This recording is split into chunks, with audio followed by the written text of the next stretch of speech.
Kung bago ka lang sa channel na to at isa kang true-blooded Aldab Nation na nagmamahal po kila Maine Mendoza at Alden Richards, tama po ang channel na pinuntahan mo, kaya consider na kitang bagong subscriber. Welcome back mga ka-Aldab. Ito na naman po ang inyong lingkod, si Mr. Destiny, at napakaganda nga po ng topic natin. Ito po yung mga pinag-uusapan sa Instagram, sa Twitter, sa Facebook at sa mga website. Sabi ko nga po sa inyo, kung gusto nyo lang naman po ng update, mga kaganapan, yung mga post nila Alden, nila Maine, abay dito lang po sa channel natin. Wala daw pong gaanong pumansin sa mga post ni Catherine. Mas tumingkad nga po raw ang pangalan ni Maine Polkerson. At makikita nyo naman po yan sa mga post sa mga website. Di po ba?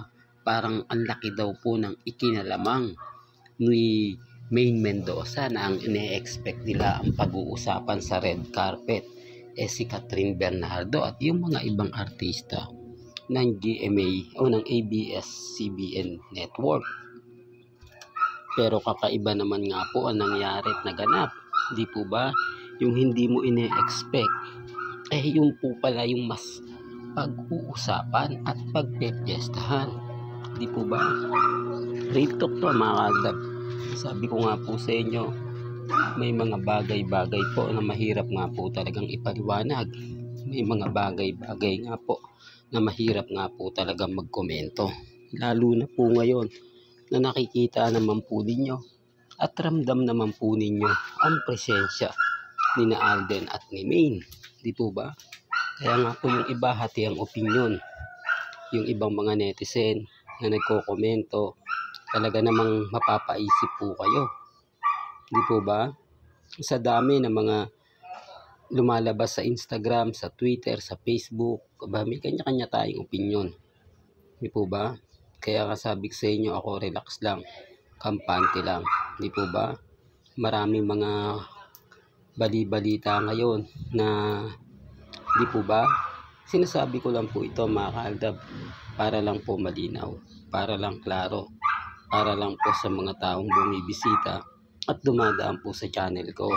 Kasi kung makikita nyo po yung mga pinapaliwanag ko, kung updated po kayo, madali yung pinupunto ko Madaling maintindihan, madaling maunawaan. Kaya nga po maraming bitter pagdating sa Aldab. Dahil malaki po talaga yung takot nila. Kasi kung titignan nyo mga ka-Aldab, yung update lang kay Maine ng Kapamilya Network, na ang ipopromote nila mga artista nila, pero nanging babaw si Maine. Sino nga po ba nagkamali ng imbitahan si Maine Polkerson? Sino nga po ba yung nagkamali na si Menga yung kunin nila na guest? Pero sabi ng iba, hindi daw guest si Maine. Sinasabi ng mga ilang kritiko na kapamilya star na raw po ito. Kasi nga po, iba na po raw yung buong istorya. Hindi po ba? Iba na po yung buong kwento. Mapapansin nyo naman po at madali naman pong makakuha. Di po ba? Gaya ng sinasabi ko, hindi po ito simple lang. Hindi ito ganap lang. Di po ba? May mga bagay-bagay na kumbaga mahirap ipaliwanag, mahirap ipaintindi, lalo na nga po kapag si Mr. Destiny nagpapaliwanag. Hindi nila kasi gusto at hindi nila kumbaga, o sabihin na natin na ayaw nila yung mga sinasabi ni Mr. Destiny. Ayaw nila yung mga pinapaliwanag ko dahil marami nga po talagang tinatamaan at marami naman po talagang apektado. Ngayon, gigil na gigil sa akin ng mga fans ng Kat din, at especially ang Catherine. Pero totoo naman po, itinatago nila kapag alam nila na hindi nga po talaga uubra. Kasi once na magsama po yung Aldab, talagang malaking bomba yan na parang sumabog. Di po ba? Maraming network ang magugulat. Maraming network ang kumbaga magugulantang. Real talk yan mga ka-Aldab. Kaya ang sabi sa inyo, may kanya-kanya tayong pananaw. Di po ba? Hindi porket ganito, hindi porket ganon. tignan na lang po natin. Sabi ko nga po, mas maganda nga to kasi mas hamon to kay Mr. Destiny kung totoo yung sinasabi ko o hindi. Di po ba doon nila malalaman? Pag hindi nag-click o sasabihin nila, o yan, ngayon Mr. Destiny, siguro wala ka ng anggulo pang sasabihin. Wala ka ng anggulo pang irarason dahil hindi naman nag-click yung sinasabi mo. Di po ba? Pero takot sila. Takot sila na baka nga po manalo ko. Takot sila na baka lalong magulantang ang fandom. Kaya ang sabi ko kasi maraming silent na aldab lang. Nananahimik lang, nag-aantay lang kung ano nga po ba yung tamang panahon, kung ano nga po ba magaganap, kung ano nga po ba mangyayari. Doon po sila takot. Doon po sila napapaisip na baka tama naman yung sinasabi ni Mr. Destiny. Baka marami naman talagang Aldab Nation na nag-aantay lang. Kumbaga parang sinasabi niya na baka nga naman pag sumiklab ang Aldab Nation, magbalikan yung mga Aldab. Kung totoong may silent Aldab. Di po ba? Yan ang isa sa pinapaliwanag ko. Hindi po lahat ng Aldab wala na. Yung iba nananahimik lang.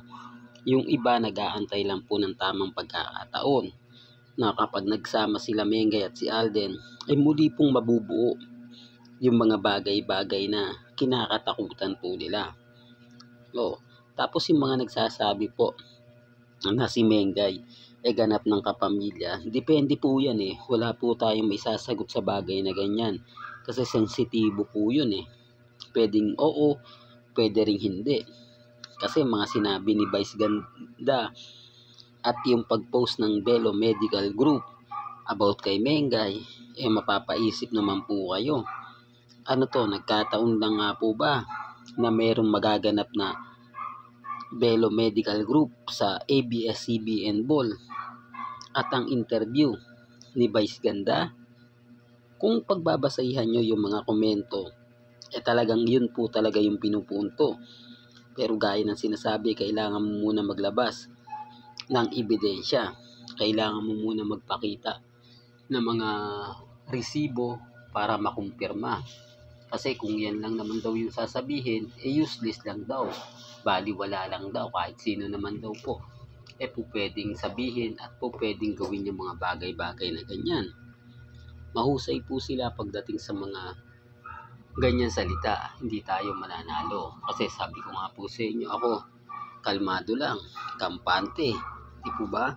Lahat ng mga nababasa ninyo, napapanood ninyo, nakikita ninyo sa Instagram, sa Twitter, sa Facebook, yun lang naman po yung ina-update natin.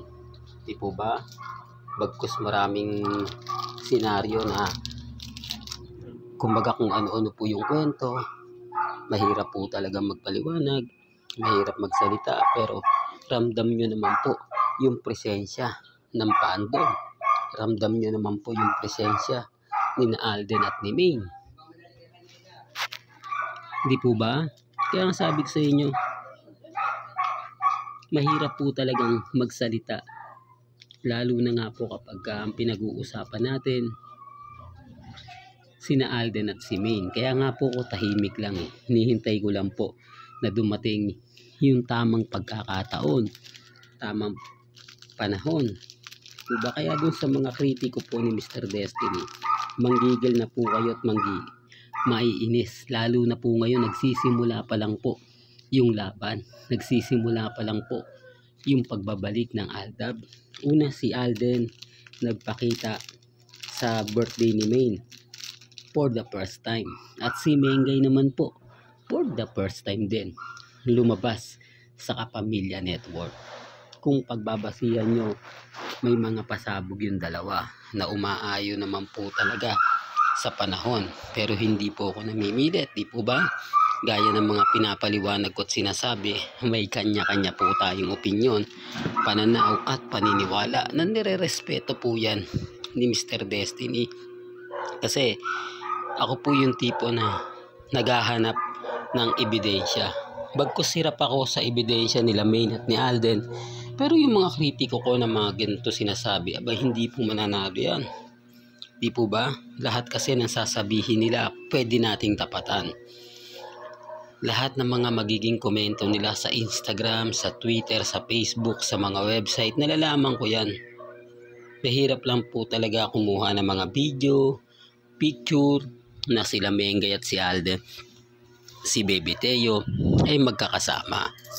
Yun talaga mahirap, pero pagdating po sa mga update sa ganap, hindi po magpapahuli si Mr. Destiny. Hindi po tayo magpapatalo at magpapadaig lang dyan. Basta-basta, alam nyo naman po, pagdating sa Aldab, marami po tayong source. Di po ba? Marami tayong mga kaibigan na nagbibigay po sa atin ng update. Lalong-lalo na po sa mga taong sumusuporta at nagmamahal po sa channel ni Mr. Destiny. Hanggang dito na lang po ang ating latest updates. Kaya kung gusto nyo pa po ng pinaka-latest at sariwang update, abay tumutok lang po kayo dito po sa channel ni Mr. Destiny para updated po kayo sa mga bago at sa mga latest na i-upload po natin maya-maya lang. Hanggang sa muli, salamat po sa panonood at pakikinig.